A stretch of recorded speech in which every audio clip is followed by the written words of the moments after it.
Many years later, as he faced the firing squad, Colonel Aureliano Buendia was to remember that distant afternoon when his father took him to discover ice.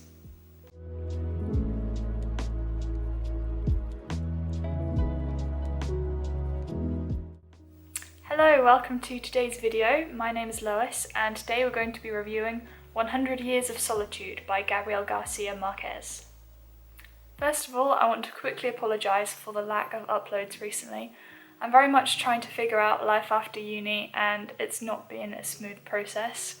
But anyway, I'm here today and I'm very excited to be reviewing this book.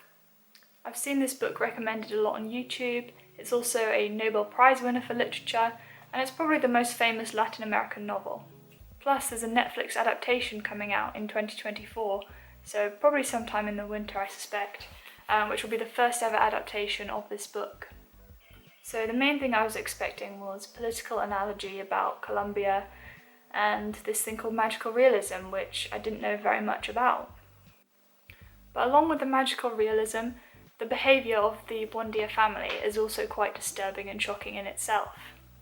There are multiple incestuous relationships, there are people going mad, one of the characters marries a child, the family seem to keep naming their children after themselves.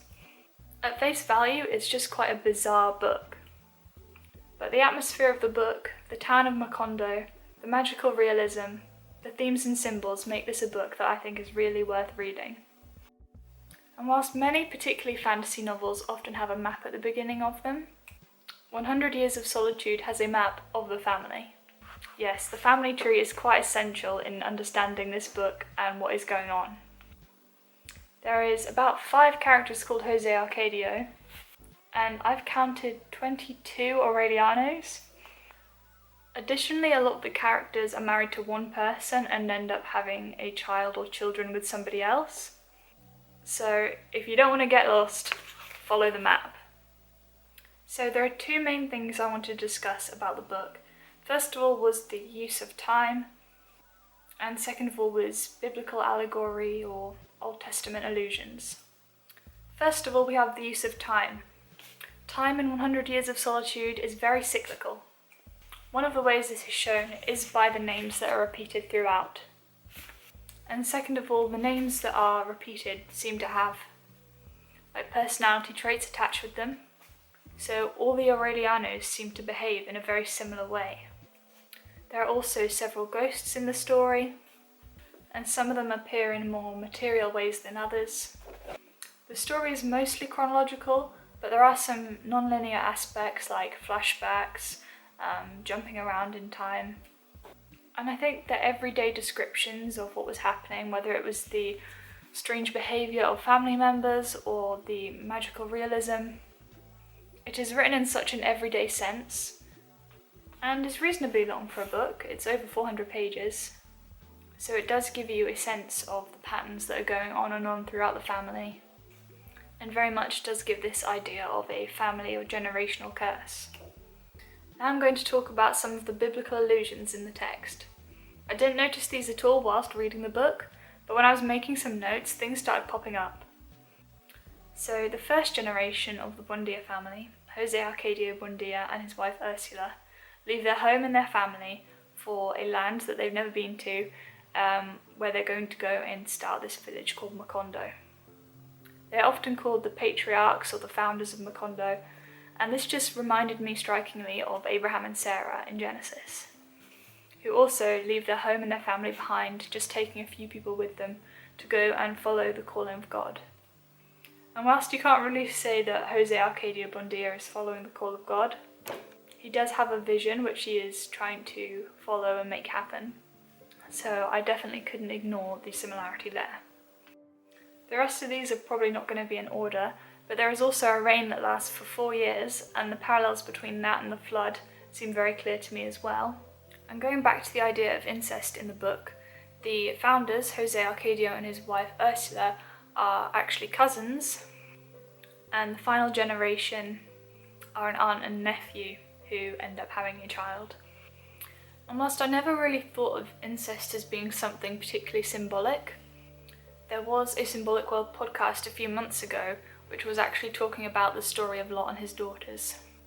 And it was kind of contrasting in the Old Testament the laws against incest, but also the laws against marrying foreign women or strangers to the land. And you can see in 100 Years of Solitude, these incestuous relationships that are too close end up making the family very closed, very insular, and the kind of family curses keep repeating themselves. Or the idea of marrying too far or bringing in a foreigner or stranger who will then bring their gods and their values into your family and end up changing your own identity. And this also happens a couple of times in 100 Years of Solitude. Often because the family leaned much more on the too close side, they would reject the spouses or love interests who were from far away, or the colonialists often in the book. But one of the times that a foreign woman was successfully integrated, one of the family members, one of the many Aurelianos, purposefully does travel very, very far away from the family to go and marry and bring back this very, very beautiful woman, who then does come into the family and change how the house is run. She completely changes the atmosphere in the family.